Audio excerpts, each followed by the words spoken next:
Hello there. A recession is coming, but the cause of that recession might shock you.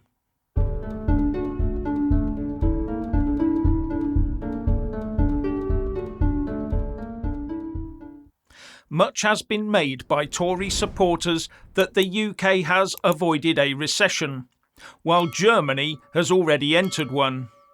But they may soon be eating their words when we do go into recession. But not because the economy is faltering, but a government and Bank of England controlled recession. Because this is now, it seems, the only way to beat inflation. Cause a recession to put the fear of God into people so they no longer spend their money, so that everyone is nervous of the future, an uncertainty that leads to companies not daring to raise prices and workers won't dare to ask for a wage rise. Probably all nudged on by yet another project fear and the use of dodgy groups of psychological and monitoring units. One member of Jeremy Hunt's economic advisory panel, Karen Ward, talking to the Radio 4 Today programme, said that the economy is running too hot and that a wage inflation spiral is emerging, something that needs to be nipped in the bud. And to do that, she said, the government and the Bank of England will have to create a recession to create uncertainty and frailty, because it's only when companies feel nervous about the future that they will think, well, maybe I won't put through that price rise. Or workers, when they're a little bit less confident about their job, think, oh, I won't push my boss for that higher pay. But this is nothing new. Former Bank of England Monetary Policy Committee member Adam Posen said in May last year that the Bank of England was duty-bound to force the UK into recession to get inflation dealt with. And now that the Bank of England has slammed the brakes on with a 0.5% rise in the bank rate to take it to 5%, a recession might come quite soon. And there's talk about rates going to 6%. Then there's the extra corporation tax for companies to pay and the freezing of tax thresholds to factor in, as well as high energy costs that could, if the government really wanted to, be a lot cheaper. This is going to get very unpretty very fast. So it's probably a good job that we have preparations in place for a new controllable central bank digital currency that can be given away to people in the form of a monthly citizen's wage, while AI takes over all the jobs. Isn't it? And by the time the Tories have handed over to Labour to finish the job off, people will be begging for this type of government money, not caring that they'll be relying on the government to supply everything for them, from money to food to travel to even their futures and aspirations, while the government wastes everything at the altar of net zero. And the horror of that will be felt in years to come as we regress back to the Stone Age.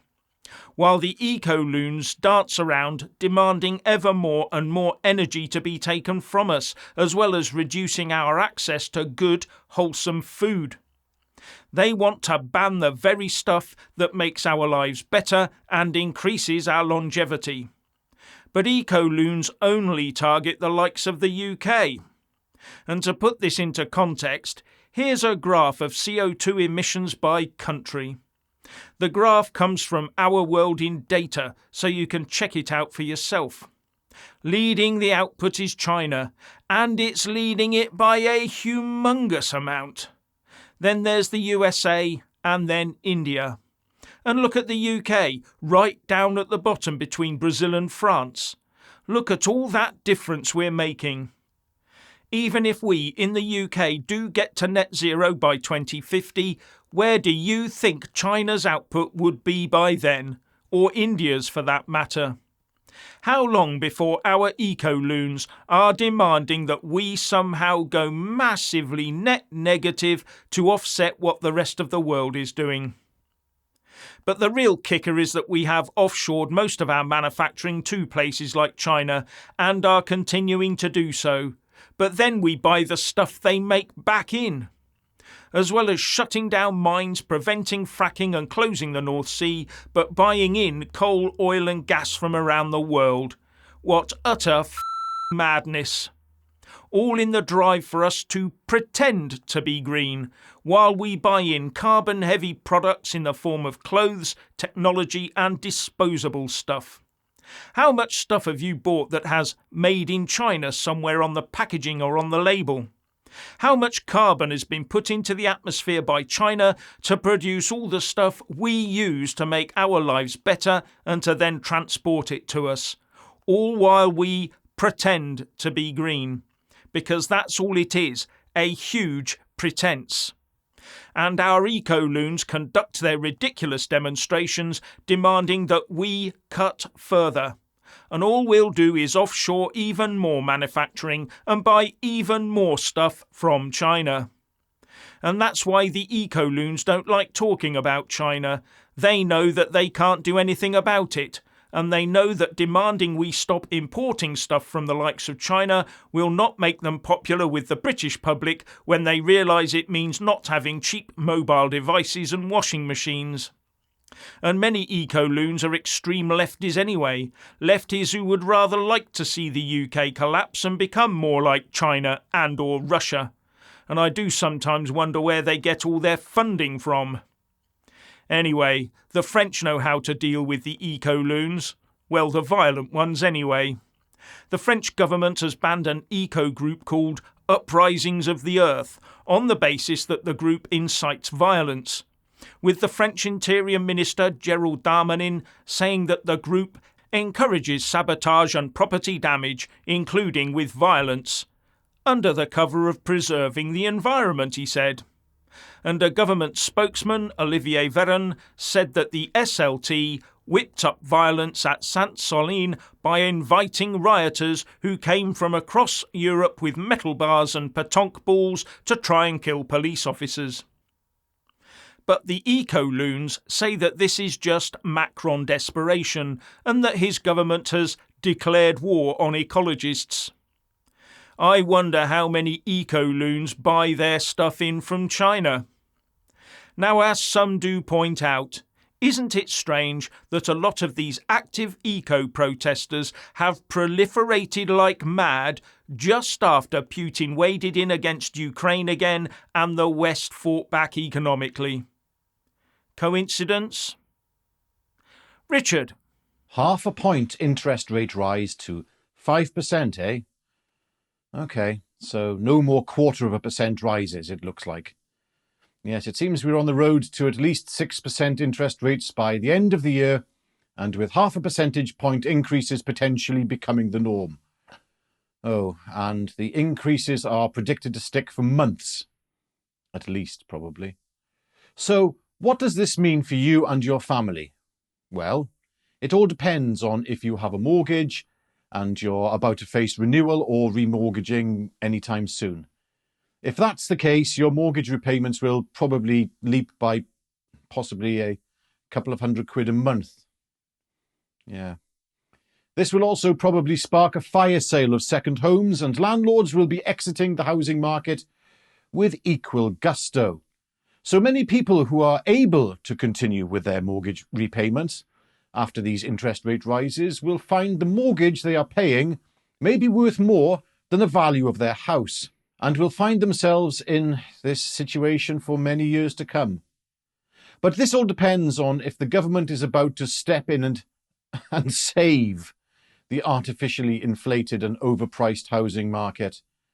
And one bit of good news, though, is our unelected Prime Minister Rishi Sunak and his Chancellor Jeremy Hunt won't have to worry, because they are both rich. Oh, and the Governor of the Bank of England, Andrew Bailey, will be fine too. Well, that's good news. And none of those people will have to face popping to the local food bank to stock up their cupboards. Neither will Keir Starmer or his predecessor, Jeremy Corbyn, because they are also millionaires. I don't think that some people are grasping the seriousness of this. People are going to lose everything potentially. Yes, families will be torn apart, and the most vulnerable and even the middle-class families will now decide if they are going to heat or eat. Let us not forget that desperate men do desperate things. My heart really does go out to the next generation who, after entering the workforce and wanting to get on the housing ladder, now find that they face a future where they will be, well, wage slaves to landlords, way beyond the rent servitude of the past 2 decades. What hope do our children have? We are absolutely doomed unless we get serious and usher in a new political party that will tackle the issues we are facing of systemic corruption from the top of the establishment right down to the bottom. The Labour Party are not an alternative, by the way. They're just more of the same, and controlled opposition parties seem to be popping up left, right and Chelsea with familiar faces. And I have to ask, is it completely idiotic to even entertain having some form of faith in the voting system that we have today? I don't know. Now, I know there are some people out there who are ready to lead people into militant, whole-scale civil unrest and bring this evil, corrupt system crashing down. But these people are inciting crime by doing so. Which is why I think we should all comply and not do such a thing. And not listen to them when they blast the trumpet at a rallying call to arms. No, don't listen to those people. Those are dangerous ideas and must not be entertained. Anyway, what do you lot think about what has been said in today's video? Leave your thoughts in the comment section below, and don't forget to tune in to Jeff's Early Rising, and we will both see you again tomorrow at 7 p.m.